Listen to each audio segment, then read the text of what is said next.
Hello বন্ধুরা, welcome to our channel KNA vlogs. তো শেষমেশ বউকে নিয়ে বেরোতেই হলো বারাসাতে কালী পুজো দেখতে। বউ এবং বোন যাচ্ছে সাথে। আর আমরা এই পৌঁছে গিয়েছি বারাসাতের 5 নম্বর প্ল্যাটফর্মে, বারাসাত জাংশনে। আর আমাদের ফার্স্ট প্যান্ডেল হপিংয়ের যেটা ফার্স্ট ডেস্টিনেশন ছিল সেটা ছিল পাইনিয়র অ্যাথলেটিক ক্লাব। তো দেখতেই পাচ্ছ একটা রেপুটেড ক্লাব। আর খুব সুন্দর তারা মণ্ডপ সজ্জা করেছে, যেটি হলো মাহিসুর প্যালেসের আদলে। এই প্যাসেজের দুপাশ দিয়ে সুন্দর ডিজাইন এবং উপরে ঝাড়বাতি, আর ওই দেখা যাচ্ছে মায়ের মূর্তি। খুব সুন্দর দূর থেকে প্রথমে দেখতে হচ্ছিল, কারণ একসাথে অনেকজন করে ছাড়ছিল না। আর ঠিক আমরা পুজোটা দর্শন করে এই বেরোলাম। সাইডেই বড় একটি মাঠের মধ্যে করেছে এই মেলাটা, বিশাল বড় মেলা। আমরা যদিও পুরোটা ঘুরতে পারিনি মেলা সময়ের অভাবে। অনেকগুলো রাইড এসেছে, অনেক স্টল বসেছে, ফাস্ট ফুড আর এই বাচ্চাদের জন্য যে কিডসদের যে রাইডসগুলো থাকে, সব সব জিনিসই প্রায় এখানে এনেছে। আর খাওয়ার যেগুলো ফাস্ট ফুড আছে, বিভিন্ন স্টল বসেছে। আর আমরা ঘুরে ঘুরে দেখছিলাম। আর এই হলো নতুনত্ব, যেটি জলপরি শো। তো এটি আমরা দেখেছিলাম, কিন্তু আমরা ভিডিওটি পুরোপুরি করতে পারিনি, কারণ এখানে স্ট্রিক্টলি প্রহিবিটেড ছিল ফটোগ্রাফি অ্যান্ড ভিডিওগ্রাফি, যার জন্য করতে পারিনি। আর এই আমাদের সেই মেলায় যেটি না থাকলেই নয়, বন্দুক দিয়ে এই বেলুন ফাটানো, যা আমি বোন এবং বউ প্রত্যেকেই ট্রাই করি। আর ঠিক মণ্ডপ থেকে বেরিয়েই, মেলা থেকে বেরিয়েই এই পাশে এই পুজোটা যেটি দেখলে। আর আমরা তারপর ওই পুজোটা দেখে হেঁটে হেঁটে যাচ্ছি রাস্তা দিয়ে আমাদের নেক্সট পুজো মণ্ডপের দিকে, যা এখান থেকে 200 মিটার দূরেই আছে। আমরা আগে থেকেই দেখে নিয়েছিলাম, যেটি হলো রেজিমেন্ট ক্লাব, যাদের এবছরকার থিম হলো তিরুপতি বালাজির যে মন্দির আছে সেই মন্দিরের আদলে তৈরি এই পুজো মণ্ডপ। এবং এখানেও প্রায় প্রচুর ভিড় ছিল।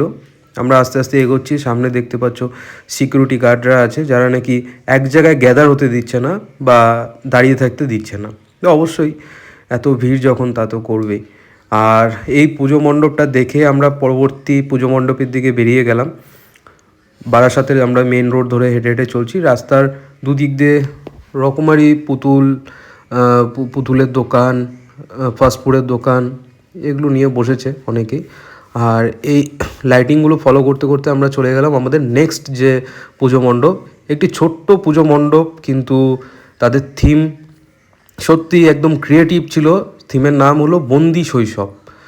ক্লাবের নামটা ঠিক আমি বলতে পারছি না, কারণ অন্যান্য বড় বড় পুজোর তুলনায় এটি পুজো মণ্ডপটা ছোট অবশ্য, কিন্তু ক্রিয়েটিভিটি খুব অসাধারণ। বন্দি শৈশব এখানে দেখিয়েছে যে এখনকার দিনে এই সোশ্যাল মিডিয়া বা বাচ্চারা যে এই ডিজিটাল প্ল্যাটফর্মের দিকে ছুটে যাচ্ছে, যেগুলো হচ্ছে আমাদের ছোটোবেলায় যেগুলো আমরা করতাম, মাঠে ক্রিকেট খেলা বা কিছু, সেগুলো বাদ দিয়ে বা বিভিন্ন খেলাধুলো বাদ দিয়ে এই ভেতরে এইরকম সুন্দর একটি থিম করেছে। আর এই হলো মায়ের মূর্তি, যেখানেও ফুটে উঠেছে বন্দি শৈশব ব্যাপারটি। এবং আমরা এই পুজো মণ্ডপটি দেখে আমরা পরবর্তী পুজো মণ্ডপের দিকে আমরা বেরিয়ে পড়লাম। ততক্ষণে সন্ধ্যা প্রায় হয়েই গিয়েছে। এই সুন্দর লাইটিং, নজর কাড়া লাইটিং। আর এই হলো পরবর্তী পুজো মণ্ডপ, যেখানে এবারকার থিম চন্দ্রোদয় মন্দির বৃন্দাবনের। এটা হলো নবপল্লী অ্যাসোসিয়েশন বারাসাতে। আর এখানেও প্রায় ভিড়, নজর কাড়া ভিড় ছিল, যা প্রচণ্ড সিকিউরিটি গার্ড দিয়েও ভর্তি।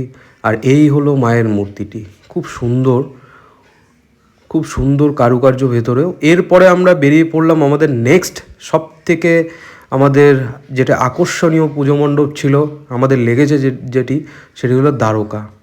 এই দ্বারকা নগরী যেটি বানিয়েছে, তোমরা দেখতেই পাচ্ছ 3.5 মাস ধরে এই পুজো মণ্ডপের কাজ চলেছে। যেখানে অ্যাঙ্কারিং যে করছিল বা উপস্থাপনা দায়িত্বে যিনি ছিলেন, তিনি অ্যানাউন্স করে বলেছিলেন। এবং এই হলো বিশেষত্ব কৃষ্ণকালী। আমরা তো মায়ের রূপ দেখেই থাকি, আর এটি হলো আরেকটা নতুনত্ব, কৃষ্ণকালী। আর বেরিয়েই আমরা ভিড় ঠেলে বেরিয়ে এই গরমে আমরা আইসক্রিম খেয়ে নিলাম এবং চলে গেলাম পরবর্তী পুজো মণ্ডপের দিকে। আর এখানে ওর কিছু ফটোশ্যুট করে দিচ্ছিলাম যেতে যেতেই।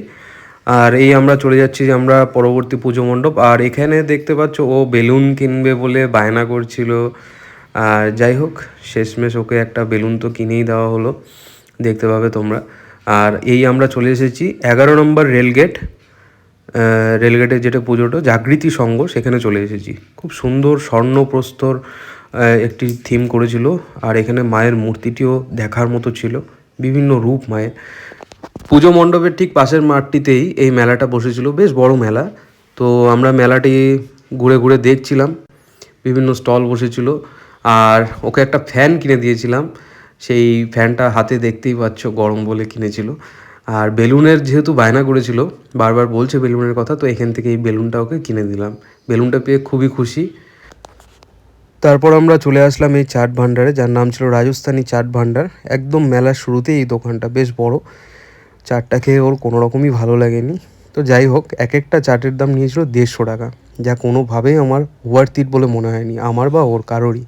তো সেটাই গল্প করতে করতে আমরা তারপর রাস্তা দিয়ে বাড়ির দিকে রওনা দিচ্ছিলাম। তো এই ছিল আমাদের পুরো দিনটি।